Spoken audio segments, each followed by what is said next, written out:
On a eu beaucoup de pluie, autant de pluie, un 12 janvier, ce n'est pas normal, on s'entend là-dessus. Et il y a des conséquences. D'abord, on a établi un nouveau record de chaleur, on le verra tantôt avec Louise-Édith, mais avant toute chose, les fameuses conséquences avec vous, Fanny, il y a des inondations dans certains secteurs dans la région de Québec, Fanny.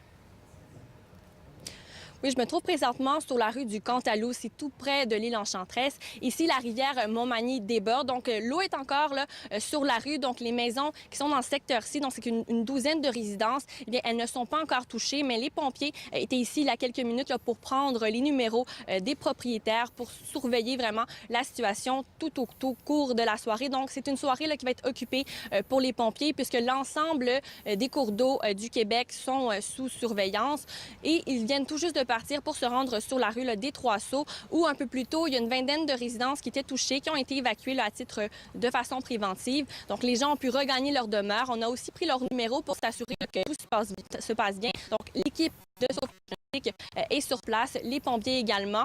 Et un peu plus tôt, là, j'ai parlé avec le porte-parole des pompiers de Québec, Bill Noonan, là, qui nous dresse un portrait de la situation. Il y a une vigie qui est faite pour l'ensemble des rivières de la Ville de Québec au niveau de la sécurité civile, de l'agglomération. Donc, vigie au niveau de l'ensemble de nos rivières. Présentement, là, le plus gros des débordements se situe au niveau de la rivière Montmorency. Présentement, ce qu'on a eu aujourd'hui au niveau de la rue des Trois-Sceaux et où nous sommes présentement là, au niveau de la rue du Cantalou. Et la pluie, puis ce redoux, bien, ça perturbe aussi plusieurs activités extérieures, bien sûr. Oui, hier après-midi, aujourd'hui, les centres de ski Le Relais et Stoneham sont fermés. Et un peu plus tard, c'était le Mont-Sainte-Anne. En fait, toutes les pistes ont été fermées.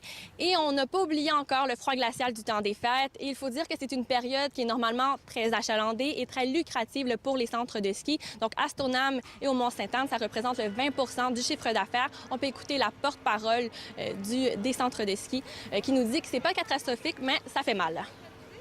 Entre 40 et 50 dépendamment des stations. Donc, oui, c'est des retards qui sont importants. Par contre, la saison n'est pas terminée. Donc, il y a des belles semaines et des belles journées encore à venir. La période printanière, notamment, puis aussi la semaine de relâche, qui sont des périodes importantes là, pour nos stations. Donc, en terminant, ceux qui doivent prendre l'avion, eh bien, c'est à surveiller. Il y a plusieurs retards là, en direction de Montréal en raison de la pluie verglaçante. Et pour ceux qui doivent prendre la route, eh bien, il faut être prudent puisqu'il y a accumulation d'eau sur la route, donc des risques d'aquaplanage. On a noté tout ça. Merci, Fanny.